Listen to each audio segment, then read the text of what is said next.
Vivimos bueno, como inundados de noticias de tecnología, de innovación, ¿verdad? A veces es un poco abrumador, ¿eh? Tanta cosa nueva. Pero al mismo tiempo es increíblemente emocionante ver cómo se mueve todo. Sí. Y precisamente por eso hoy vamos a hacer algo que creo que es útil. Una especie de exploración guiada. Un repaso ordenado de algunas de estas fronteras tecnológicas clave. La idea es esa, repasar juntos algunos puntos fundamentales, conectar ideas y entender un poquito mejor hacia dónde va todo esto, ¿no? Pensemos en esto como, no sé, una apuesta al día, casi como un club de lectura sobre el futuro que ya está llegando. Y para hacer este recorrido nos vamos a apoyar en varias cosas interesantes. Por un lado, un análisis histórico muy bueno sobre el inicio de la era espacial, el Sputnik, basado en un artículo de Daniel Marín, de Eureka Blog, que está genial. Sí, es muy bueno ese artículo. Y también vamos a ver qué se dice ahora mismo en redes sociales, por ejemplo, sobre inteligencia artificial generativa, los coches autónomos, incluso cómo conservar el patrimonio espacial. Y claro, miraremos un poco al futuro con visiones como la de Jeff Bezos o análisis del Foro Económico Mundial. Podríamos empezar por el principio, o casi, el aniversario del Sputnik, que fue hace poco. Me parece un punto de partida perfecto. Ok, entonces, vamos a desempacar esto. Empecemos por ahí, por el Sputnik. El 4 de octubre se cumplieron 68 años de su lanzamiento, allá por 1957. Uno podría pensar, bueno, ¿y qué importa hoy algo de hace tanto tiempo? Pero, ¿qué nos enseña esa pequeña esfera sobre las carreras tecnológicas de ahora mismo? Ajá, es una pregunta clave, porque la historia del Sputnik está de verdad llena de lecciones súper actuales. Para empezar, hay que recordar algo importante. El famoso Sputnik 1, el PS Prostejny Sputnik, que significa satélite simplificado, bueno, ese no era el plan original de la Unión Soviética. El plan A era una cosa llamada Objeto D, un satélite enorme, súper complejo, de más de 1 tonelada. ¿En serio? ¿Y por qué cambiaron algo tan simple? Suena un poco raro, ¿no? ¿Lanzar algo menos avanzado? Ahí está. Digamos la movida estratégica de Sergei Korolev, el ingeniero jefe del programa espacial soviético. Él se dio cuenta de que Estados Unidos también avanzaba, y rápido. Para Korolev, lo crucial, lo vital, no era lanzar el satélite más sofisticado del mundo, era ser los primeros. La simplicidad y la velocidad eran todo. Ajá. Entonces propuso usar el PES, que era mucho más ligero, y se podía lanzar con una versión que ya tenían del misil balístico intercontinental, el R-7 Semyorka. O sea, priorizó el golpe de efecto, el impacto psicológico, estratégico, de adelantarse. Qué interesante. Y ese satélite simplificado, bueno, tenía sus detalles curiosos. El artículo de Daniel Marín que mencionabas dice que era una esfera de aluminio pulido de apenas 58 centímetros de diámetro y unos 83.6 kilos. Pero lo más loco es que gran parte de ese peso, 51 kilos, eran las baterías. De plata zinc, exacto. Casi el 60% de la masa total, solo para darle energía unas pocas semanas. Una locura, increíble. Y hasta la forma esférica no era solo por eficiencia. También la eligieron porque, bueno, pensaron que sería como estéticamente agradable, ¿no? Y más fácil de ver. Aunque eso último, bueno, resultó un poco irónico. Irónico. ¿Por qué? Porque hay un detalle fundamental que casi siempre se olvida. El 4 de octubre de 1957 no se lanzó un solo objeto al espacio. Se lanzaron 3. Estaba el satélite PS, claro. Luego la cofia cónica que lo protegía al subir. Y la etapa central del cohete, el Block A. Y esta etapa central era gigantesca. Imagínate, 18 metros de largo y 7,5 toneladas de peso. 18 metros. Eso es enorme. Entonces, a ver, ¿qué veían la gente realmente? Porque todo el mundo recuerda eso de ver pasar el Sputnik. Ahí está la ironía. La gran mayoría de las observaciones a simple vista que se reportaron en todo el mundo no eran del pequeño Sputnik. El Sputnik tenía una magnitud visual de 6, o sea, apenas visible a simple vista, y solo en condiciones perfectas, lejos de la ciudad. Entonces, ¿qué veían? Lo que la gente veía y admiraba era la etapa Block A del cohete. mucho más grande, más reflectante, brillaba con magnitud 1, como una estrella importante. Así que, sin saberlo, estaban viendo un pedazo de, bueno, de basura espacial gloriosa, no el satélite en sí. ¡Qué confusión! Increíble. Y el famoso sonido, el bip, bip, bip, era solo para decir, aquí estoy. No solo eso, tenía una función muy ingeniosa. Se transmitía en dos frecuencias de radioaficionado, 20.05 MHz y 40.002 MHz. Cualquiera con el equipo adecuado podía escucharlo. Un golazo de relaciones públicas, ¿no? Totalmente. Pero el sonido no era constante. La duración de los pulsos, de los bips y los silencios entre ellos cambiaba según la temperatura dentro de la esfera.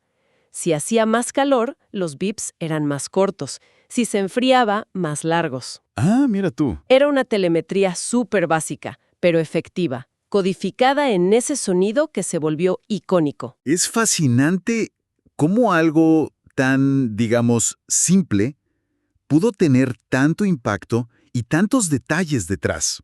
Y lo realmente interesante, volviendo a tu pregunta del principio, es ver los paralelismos con hoy. Lo fascinante es cómo resuenan esos ecos, ¿no? Primero, la competencia feroz. La Guerra Fría, la carrera espacial URSS-EU, hoy se refleja en la competencia quizá menos ideológica, pero igual de intensa entre potencias o entre gigantes tecnológicos. Por ejemplo, en inteligencia artificial. Claro, la carrera por la IA. Exacto. Segundo, el impulso gubernamental o militar. El Sputnik fue posible por la inversión masiva en el misil R-7, una necesidad militar. Hoy vemos cómo los gobiernos invierten miles de millones en tecnologías estratégicas, como la IA, los semiconductores, a menudo con justificaciones de seguridad nacional. Sí, eso se ve mucho. Tercero, la importancia de ser el primero. Korolev lo vio clarísimo. Llegar primero, aunque sea con algo más simple, puede cambiar la percepción global. Te da una ventaja estratégica enorme. ¿No vemos algo parecido hoy con empresas lanzando productos de IA súper rápido, a veces sin estar del todo pulidos? Totalmente. El move fast and break things, pero a nivel estratégico. Justo. Y cuarto, el factor sorpresa. Fíjate, aunque la URSS había anunciado que quería lanzar un satélite, muchos en Occidente no les creyeron capaces, menos después de la Segunda Guerra Mundial, que los dejó devastados. Estados Unidos tenía la tecnología, ¿eh? El equipo de Wernher von Braun tenía listo el misil Júpiter C, pero eligieron otro camino al principio, el proyecto Vanguard, que se retrasó. La determinación soviética y esa apuesta por la simplicidad ganaron la primera etapa. El artículo de Eureka Blog, Beep, Beep, Beep, el Sputnik 68 años después, lo cuenta muy bien. Es increíble cómo esa carrera espacial, con su mezcla de audacia, estrategia, hasta errores de cálculo, tiene ecos tan claros hoy. Y si hay una frontera tecnológica que define nuestro tiempo, bueno, esa es sin duda la inteligencia artificial. Las fuentes que tenemos muestran esa mezcla, ¿no? De euforia, por un lado, y debate constante, por otro. Vemos a usuarios como AXFreeze compartiendo cosas asombrosas creadas con IA, y a la vez, gente como Jeff Bezos dando una perspectiva más a largo plazo. Sí, la visión de Jeff Bezos, que aparece en la fuente Visión Tecnológica, es muy interesante. Él compara el momento actual de la IA con la burbuja de las .com, ¿te acuerdas? A finales de los 90. Dice que, igual que entonces, hay muchísimo dinero fluyendo hacia todo tipo de ideas de IA. Algunas brillantes, otras, bueno, no tanto. Ajá. Pero su apuesta es firme. La IA va a transformar todos los sectores productivos. No solo tecnología, manufactura, salud, transporte, todo. Pero, a ver, ¿es realmente comparable? La infraestructura de la IA, los modelos, los datos, parece distinto a la fibra óptica o las primeras webs, ¿no? ¿Qué pasaría si esta burbuja de la IA estalla? ¿Nos quedaríamos sin nada o quedaría algo útil debajo? Es una pregunta importante y la fuente misma la plantea. Bezos parece optimista, la verdad. Sugiere que incluso si hay una corrección, una explosión de la burbuja, lo que quedaría sería una base tecnológica mucho más sólida. Algo parecido a cómo la inversión masiva en fibra óptica durante la burbuja.com, aunque fue dolorosa para los inversores en el corto plazo, bueno, sentó las bases para la Internet de banda ancha que tenemos hoy. Claro. De los modelos, talento súper especializado y una infraestructura de computación mucho más potente. Y mientras se debate ese futuro a largo plazo, ya vemos aplicaciones súper concretas que están, bueno, dejando a la gente con la boca abierta. Por ejemplo, con xAI y su modelo Grok, el usuario AMX Freeze ha compartido ejemplos que son impresionantes, usando Grok Imagine, videos de acción con movimientos de cámara complejos, efectos de sonido, transiciones casi de cine, hasta composiciones de piano generadas junto con un video. Él dice que es mágico. Es que la velocidad de mejora en IA generativa es asombrosa. Hace un año muchos de estos ejemplos parecerían ciencia ficción pura. Y también muestra cómo usa Grok Code para diseñar interfaces de usuario súper atractivas, solo pidiéndoselo en lenguaje natural. Sí, James Freeze comenta algo clave ahí. La dificultad que hay cada vez más para distinguir si algo lo hizo un humano o una IA. Y eso nos lleva a otras cosas, ¿no? Sobre autenticidad, desinformación. Claro. Y detrás de estas capacidades hay una inversión económica brutal. Aquí es donde se pone realmente interesante la escala. Un comentario de Soil Merit, que cita al Wall Street Journal, habla del proyecto Colossus II de xAI en Memphis, Tennessee. ¿Nos cuentas un poco de esas cifras? Son de locos. Sí, las cifras marean, la verdad, y te dan una idea de la magnitud de la apuesta. Hablan de un supercomputador que costará decenas de miles de millones de dólares. Solo para que funcione, van a necesitar cientos de miles de los chips más avanzados de NVIDIA, los H100. ¿Cientos de miles? Sí, se habla de necesitar unos 300,000 chips adicionales para llegar a un objetivo total de 550,000 o incluso 1,000,000 de estos GPUs en el futuro cercano.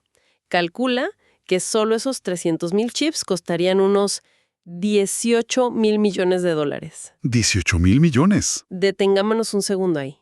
18,000 millones de dólares solo en chips. Es una inversión gigantesca. Tanto que ya se reporta que xAI se ha convertido en el segundo mayor contribuyente fiscal de Memphis, solo por detrás de FedEx. El impacto económico local es inmediato. Es una escala difícil de imaginar. Y no solo se invierte en hardware, no. La eficiencia del software también avanza rapidísimo. El mismo Amex Freeze compartió una comparativa donde Grok 4 Fast, que es un modelo optimizado para velocidad, consigue resultados similares en calidad a Claude Opus 4.1, que es conocido por ser uno de los más potentes, pero a menos del 1% del costo. Absolutamente.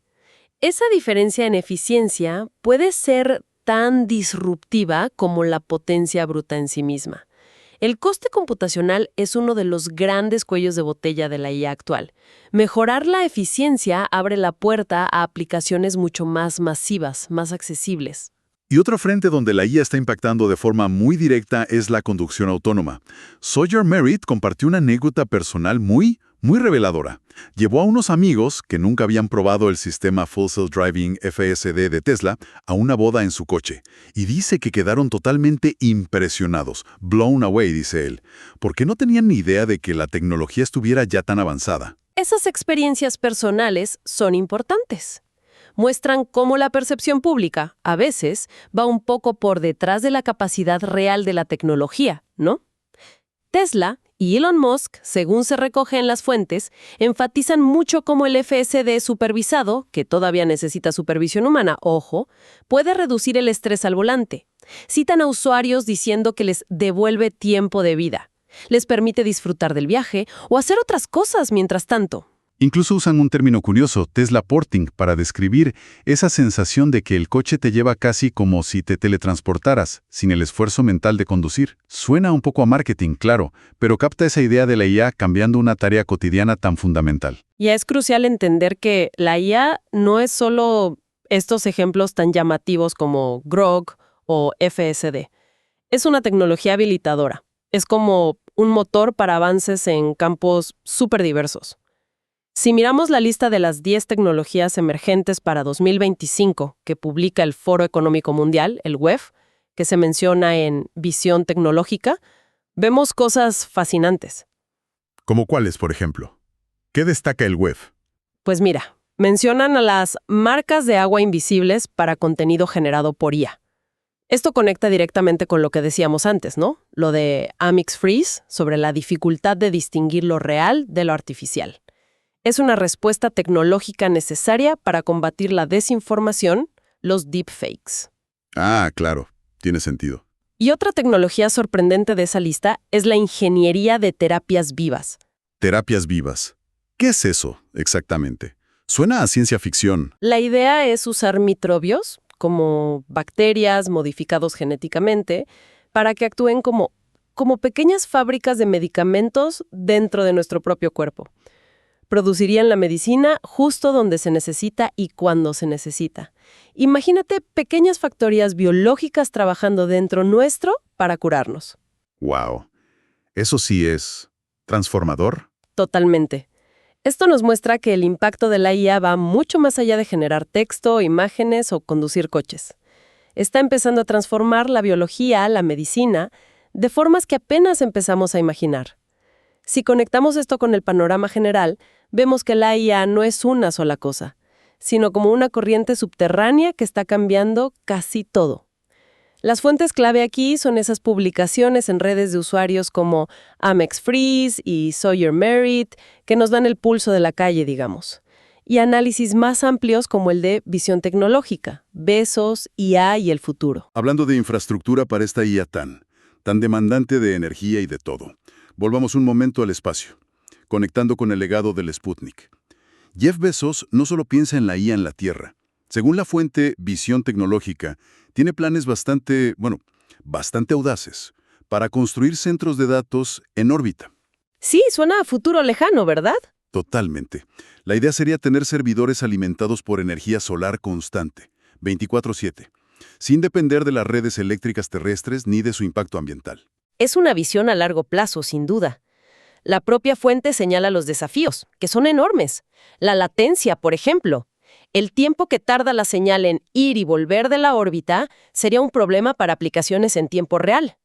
Y los costos de lanzar y mantener esa infraestructura en el espacio siguen siendo altísimos. Aunque estén bajando, sí. Aunque estén bajando gracias a los cohetes reutilizables PRA.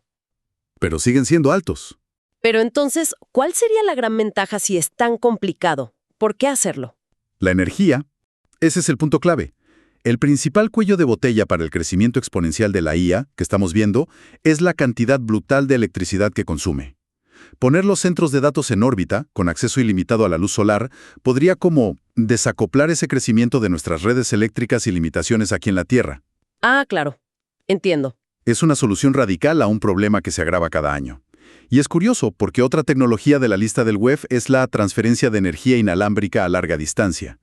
Quizás en el futuro veamos una combinación, generar energía en el espacio y transmitirla a la Tierra o usarla allí mismo para computación. ¿Quién sabe?